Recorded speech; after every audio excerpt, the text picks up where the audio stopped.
This is the School of Astrology with a celebrity artist live reading with Jason Mercado, actor and producer, as seen in movies like Delusional, A Choice, Last Chance Saloon, also in Hear Me 1 and 2, and in the TV series America's Court with Judd Ross. Please help me in welcoming Jason Mercado.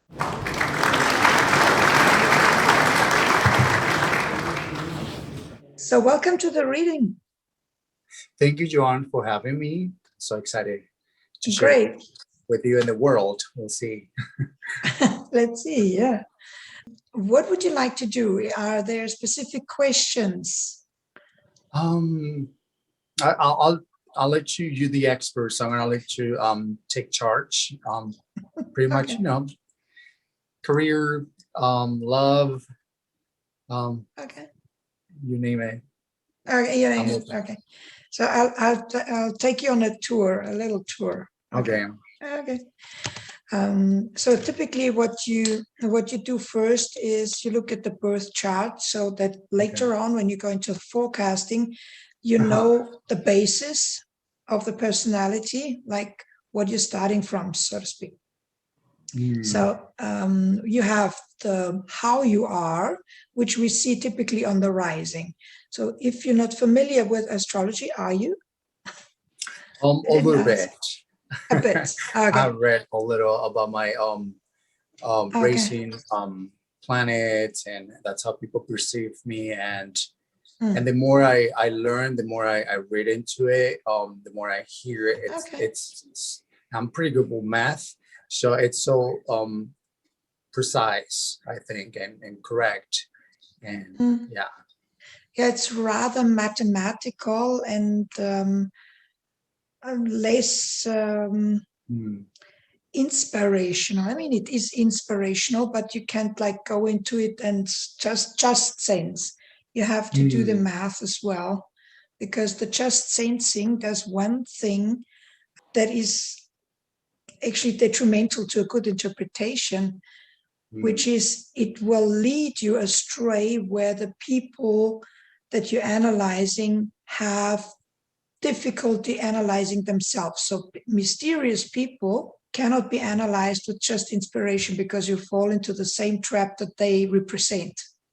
So that's why the math that you mentioned is really important. So then you know your way a little bit around. I do. I take astrology as a guidance for me to move forward with less obstacles and difficulties. So I think it would guide me through my life, just to become the better version of myself. So to learn about yourself, I use it the same way.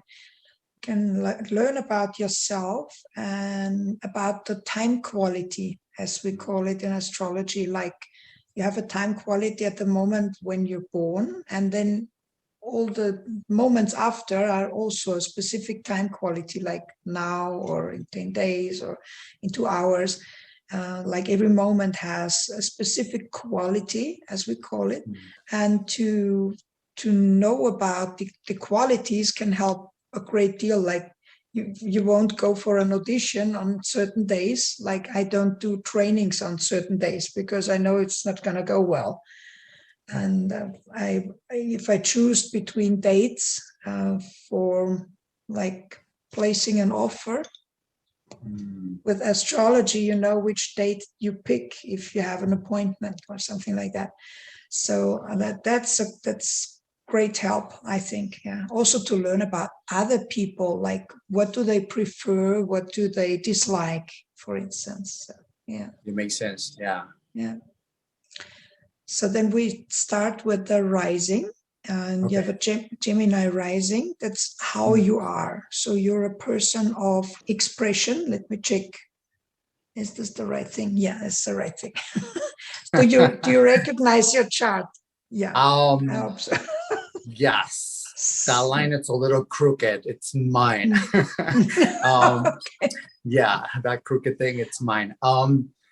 Yes, I knew my rising sign was Gemini, and I think, correct me if I'm wrong, it's how people perceive me. Yeah. Yeah. Yeah, it's a sign of expression and communication. So that's great for an actor. But I mean, of course, you can express yourself in another style as well. But what makes Gemini very good in terms of communication and expression is that you are flexible to adapt to styles and personalities. So also to like jump into a role and feel it would be rather easy for someone with a Gemini rising. Then you have the ruler of birth, as we call it. This is the planet that rules the rising sign. Okay. This case is Mercury. And your Mercury is in the 8th house. You see it here. I think I've had a circle. Yeah, you see it here. Right there. In Capricorn. That means two things. So first of all, you seem to be a disciplined thinker. Disciplined because of Capricorn and thinker because of Mercury. Yes. Yeah, I'm pretty structured. I think I'm pretty settled on things, and I like a little bit of a structure, but and I'm always flexible to get different ideas and to grow. So yeah. So that's a really good combination, because the Mercury here would ground you also and make you, because Capricorn is also the goal setter, it would also make you go for goals in a really disciplined and structured way. In the 8th house, the ruler of birth, in the 8th house would mean you feel with certain moves forward in your career, you would depend on others to an extent. Like that someone else needs to do this or needs to do that. So it can seem like that. On the other hand, it's what you receive from others, the 8th house. And so if you receive yourself from others, it's a very interesting philosophical thought that basically others would mirror very well. So you learn a lot about yourself through the mirror of others, what they see and what they miss. Yeah, it makes sense. Yeah, a lot of times I learn from people's mistakes too, not just mine, which I understand everyone's different, but just by seeing someone tripping with the same rock, when I see the rock, I'm going to try to avoid it. And so, yeah, it makes sense. Yeah, it's like a great learning aspect from others. So you would very much be very much aware of what's going on with others and reflect that back to yourself. Consider it. All right. So brief tour continued. Then we look at the sun. So while we had the rising that tells you the how you are, the sun would tell you the what you are, the person, the type. And so this is now a Capricorn sun, also very goal-oriented, very structured. And we see here the red line to the MC, as we call it, midheaven. Okay. So this means that the sun and there's also the ego can sometimes stand a little bit in the way of achieving your goals, because it's a tensioned aspect. And now we see from the degrees, and it's like binary, from the degrees, I see that this was probably around 10 years of age, a realization that this is so. And probably around a very young age, you started working on yourself. because you would never want. Sorry. Yes. I had I always been trying to learn things, and whether it's a new language or a new skill, since young age, probably since I was like 6 or 7. That young, okay. So we see it's very young. Yeah. And I'm still learning. Like I think we all Yeah, have, you know. it's not gonna go away. No. Yeah, I'm always like, oh, what can I go? What school can I take? It's just like next thing. ending. Yeah.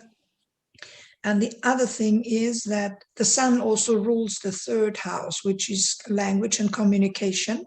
So probably this was also the time when you realized that more than one language would be useful to speak very well. And as I can see, you mastered that. Precisely. Yeah, I speak Italian, Portuguese, Spanish, and English. So yeah, I don't know. Maybe Mandarin soon. I don't know. We'll see. Yeah, working on a new language. Yeah.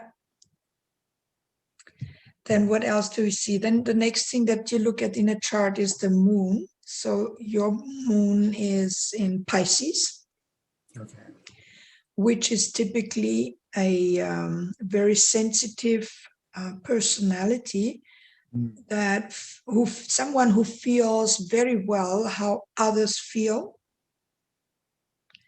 almost instant.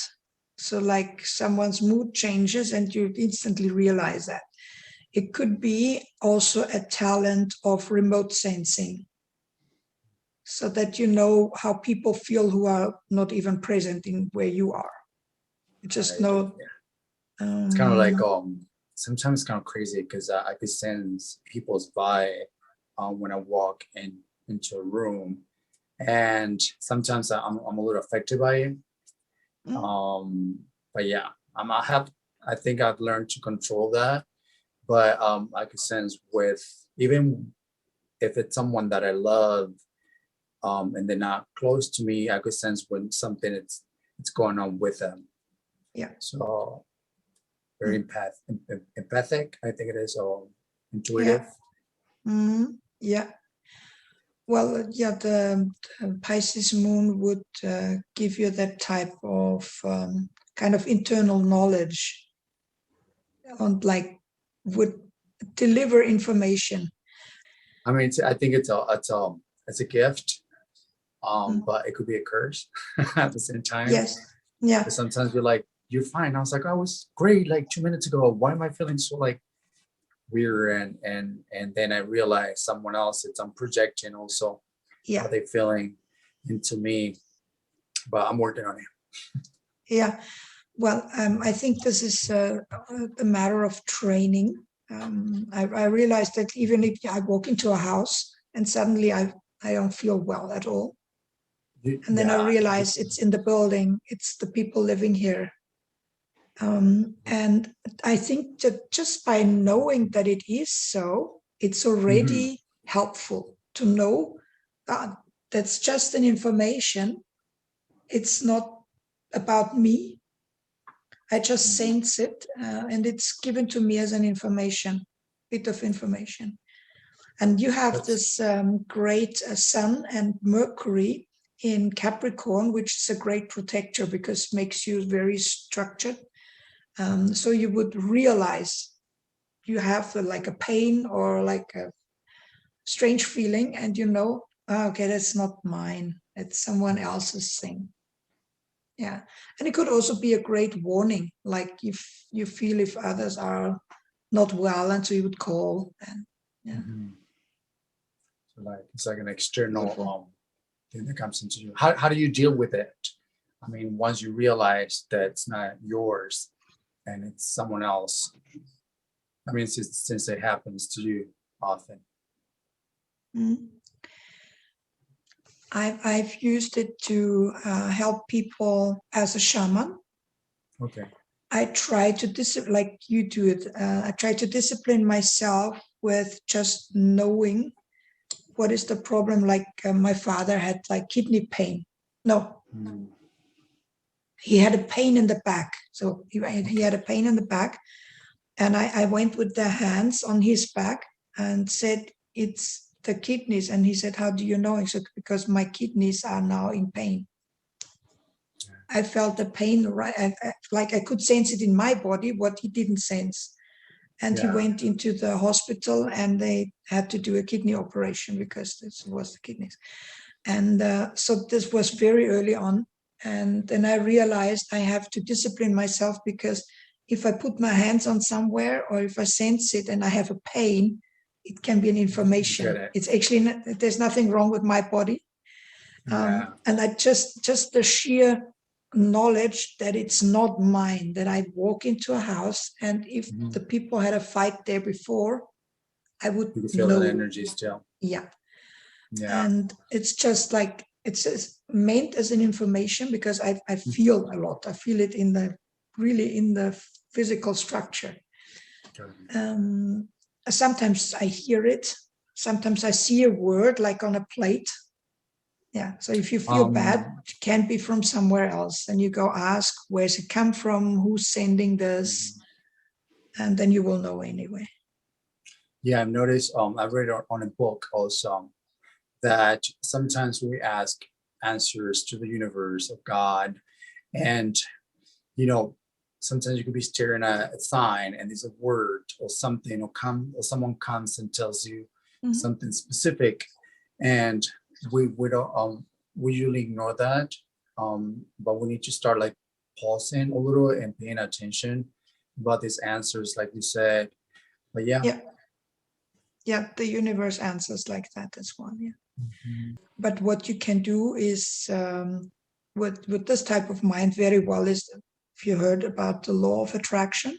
It works extremely well. Works extremely well with them.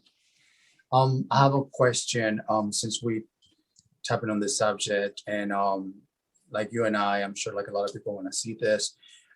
Is there any book or any website that you could recommend for people that are going through, like, they're very sensitive, and where they could get more information to like understand more about this, healers or mediums, or is there anything or that you could suggest? Let me think about it. I will come up with an answer. Actually, I haven't read too much about it at the moment. Nothing really comes to mind, because I learned it from a shaman teacher, and basically then after worked on it myself, like 25 plus years, something. So you started when you were 2 then? Sorry? You started when you were 2 years old. Oh, that's very sweet. Like kind of, I'm the older one here.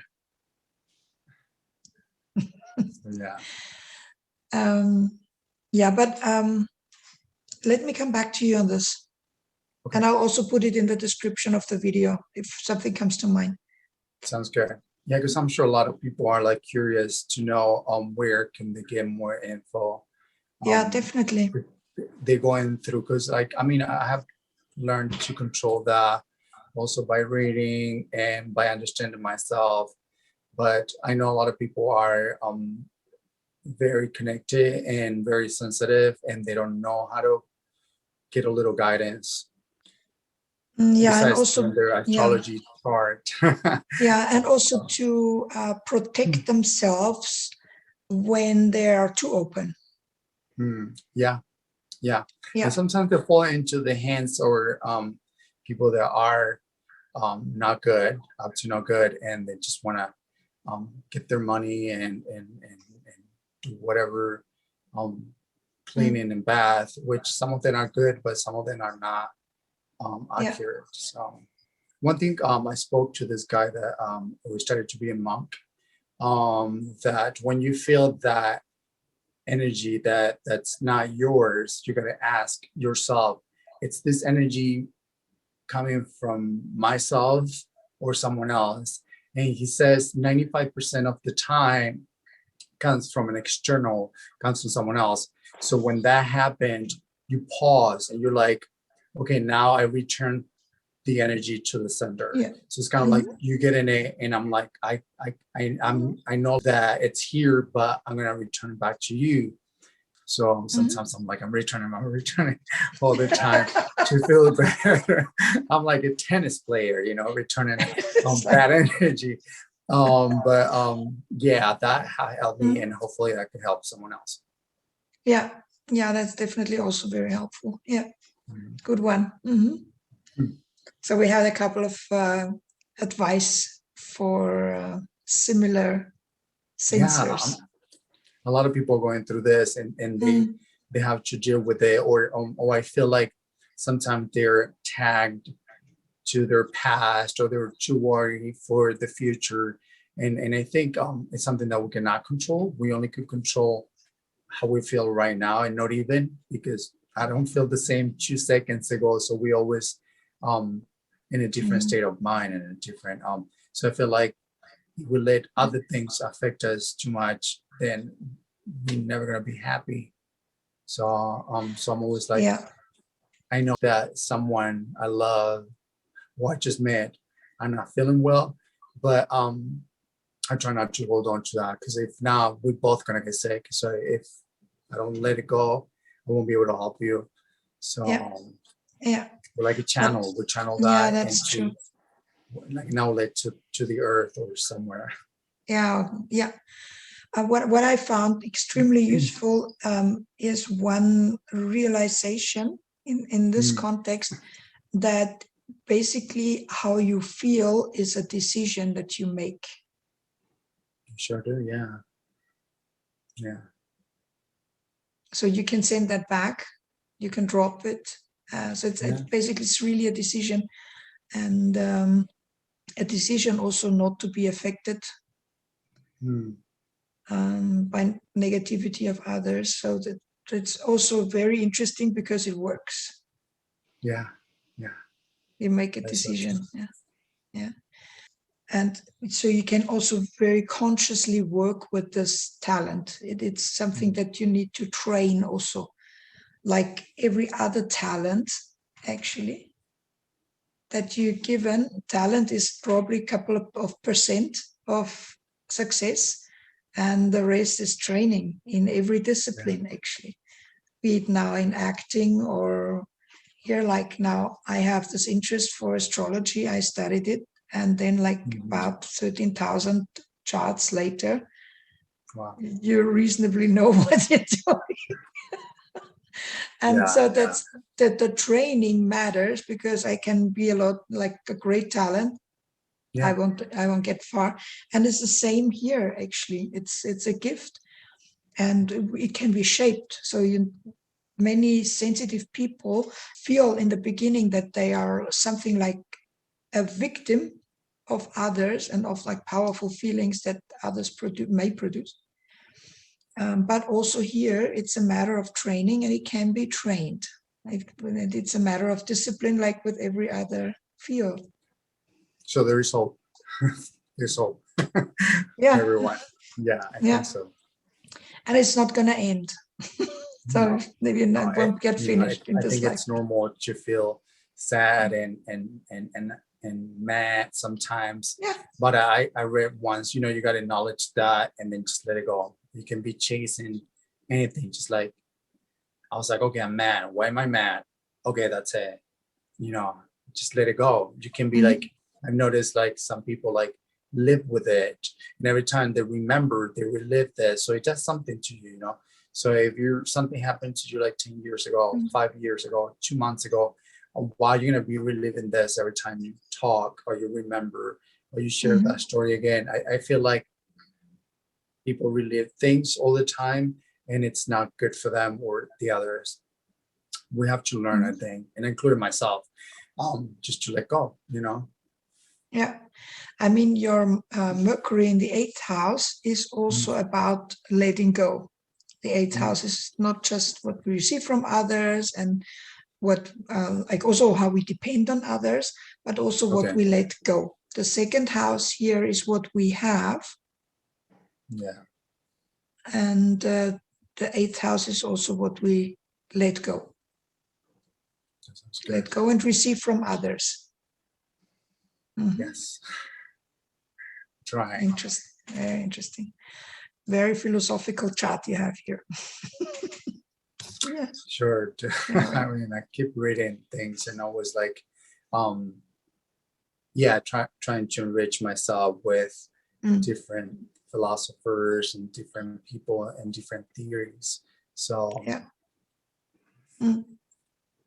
that's where I am. Well, then what else do we see? We have your Venus. Venus tells us what you love and what type of person you love, what type of style you love, like the way you dress, what type of clothes you would buy, and so forth. And the Venus would also tell you how you think a woman should be. Okay. The type. Your woman ideal would be a free woman, inventive and modern. That I agree. Yeah. A modern spirit. And also self-reliant, self-dependent, and inspired, and witty, like intelligent. Yeah. So that would be, and intense, because it's in the 8th house. Like certainly not the boring personality. I have a magnet for that. For intensity. I agree. I think I respect women so much. You know, I have mother, two sisters, and a lot of women in my family that I was raised with. I think women are so smart and so caring, and then I think men, and I include myself, sometimes they're scared and they're like they feel like women have more power, and I think we seen lately a shifting on this. The women are like, okay, I could do this too, you know. So I think women, for me it's important that they have the freedom and they could do whatever they want, but at the same time they're strong and this intelligent and they're also delicate. So I think somehow I feel like obligated to, besides respecting them, just like to nurture them and to take care of them, because they're fragile. I mean, they're able to give birth.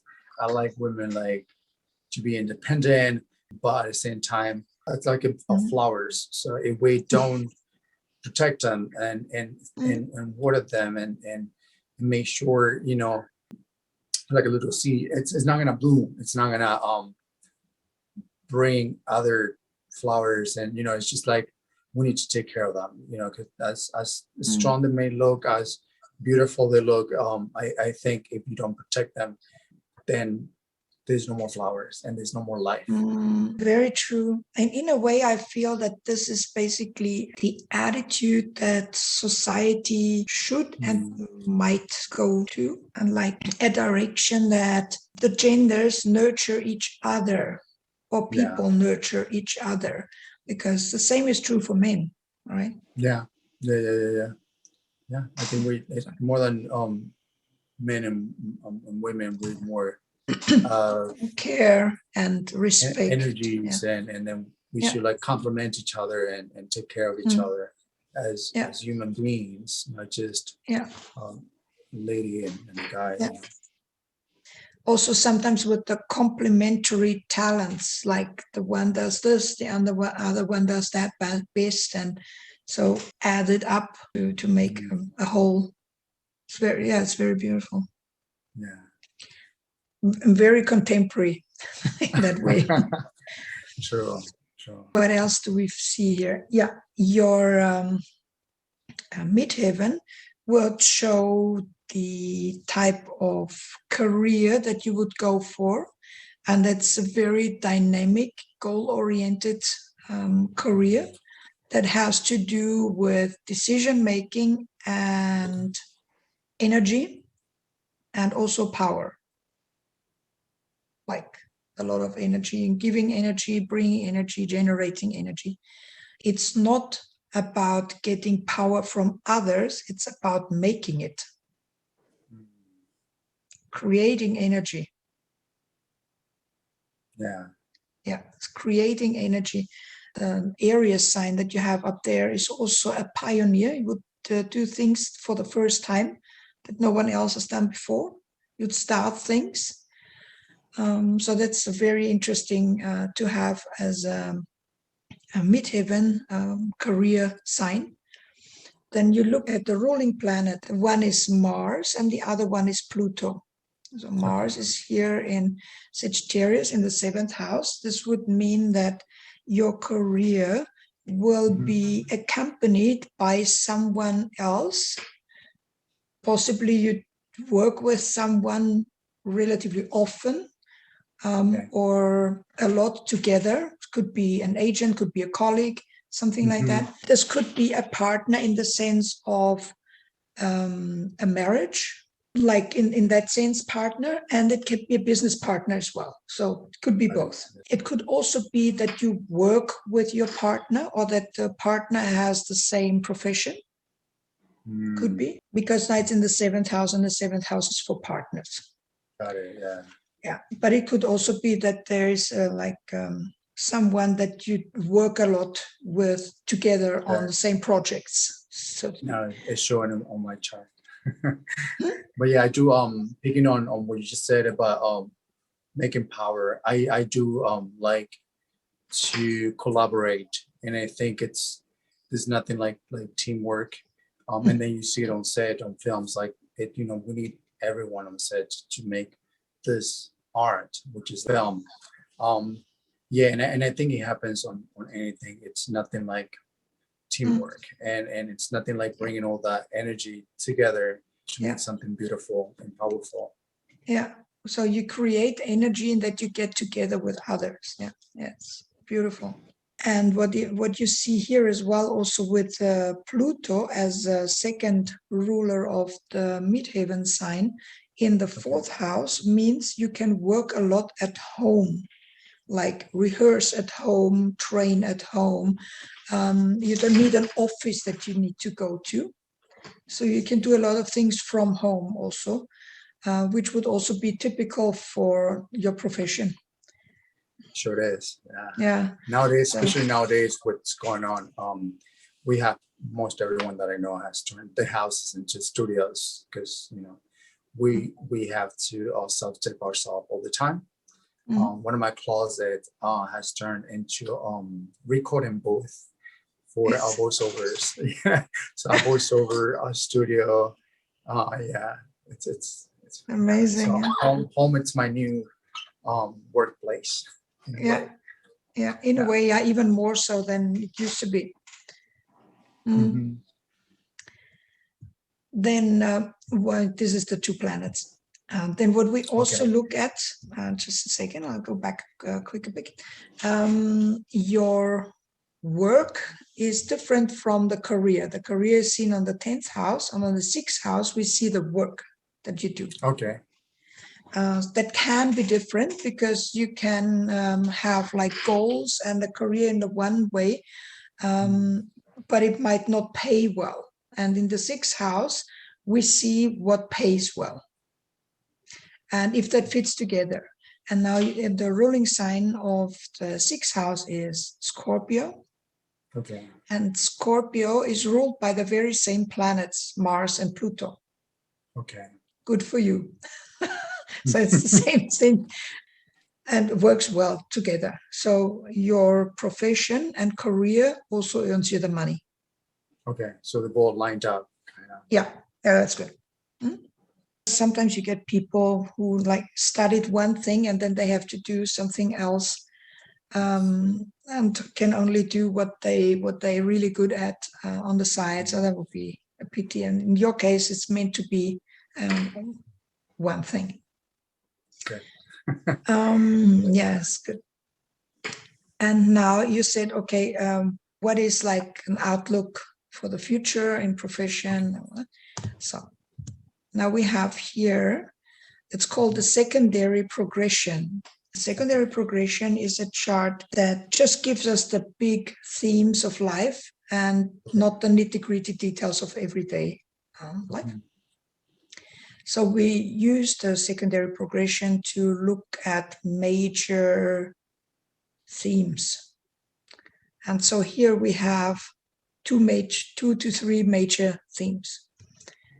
The first major theme is that your progressive midheaven just met the progressive Jupiter and your birth Jupiter, which is on the inside here. Okay. This is for short, great success, like international great success. And the question is when, and the answer is like any minute. Like so soon, like maybe not tomorrow, but this is like now.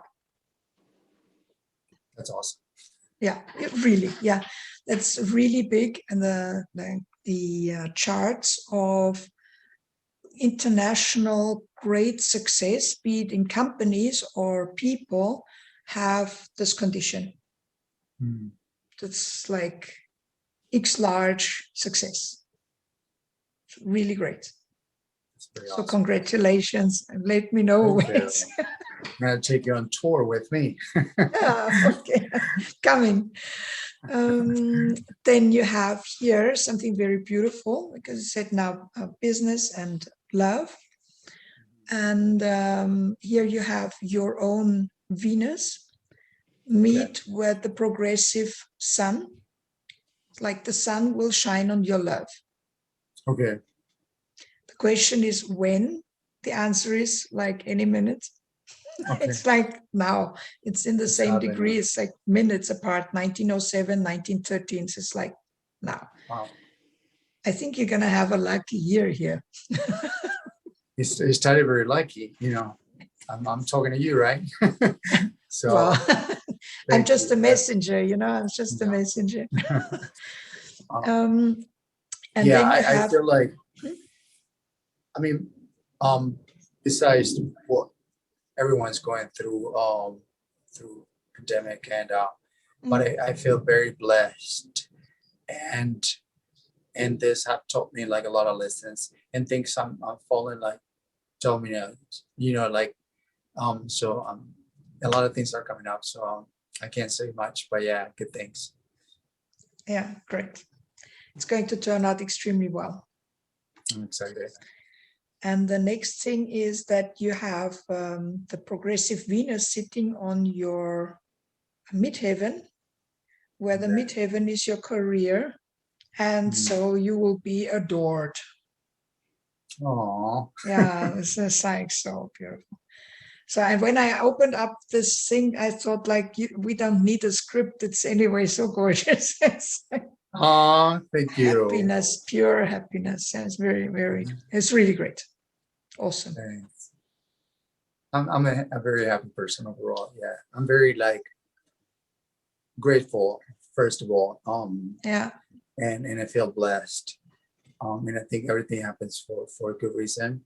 Yeah. Whether it's bad or good. And I'm always learning, and I'm always trying to become the better version of myself. So I'm trying to like share that with everyone and family and friends and strangers and everyone. Yeah.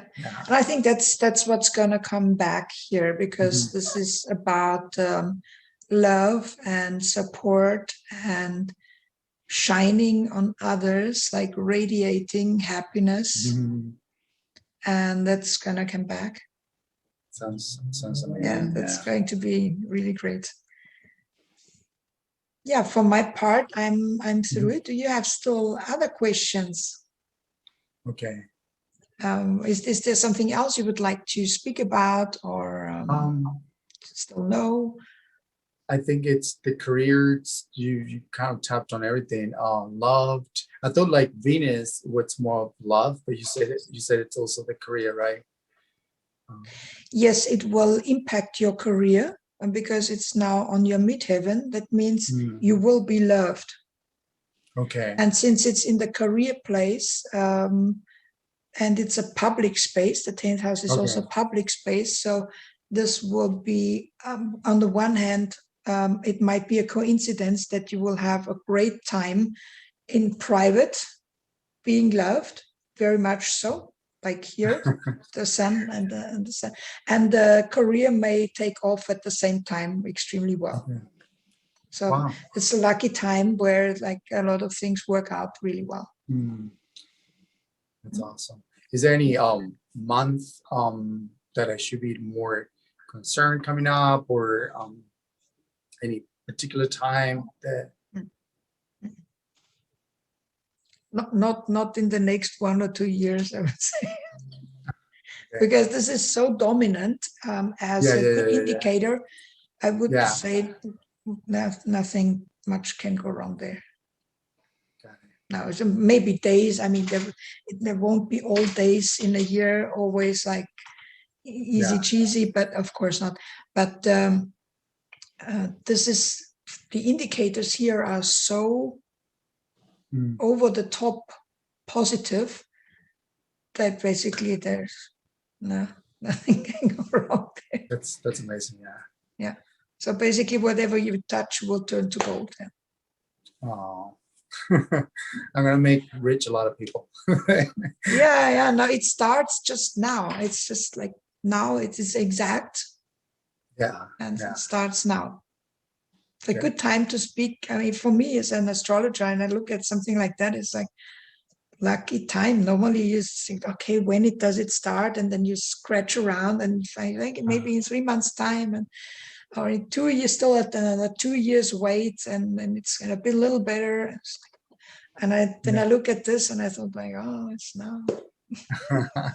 Thank you for reading my chart. It's really nice. So whenever something comes up, you can always like reach out and we can connect again anytime. So I'm around the corner. Yeah, of course. Yeah. All right. I wish you good luck with all your endeavors. Thank you so much for the reading. Okay. Sounds amazing. Thank you for your time. And then we'll be in touch. Yeah. Thanks. All right. Bye-bye. Bye-bye. Bye.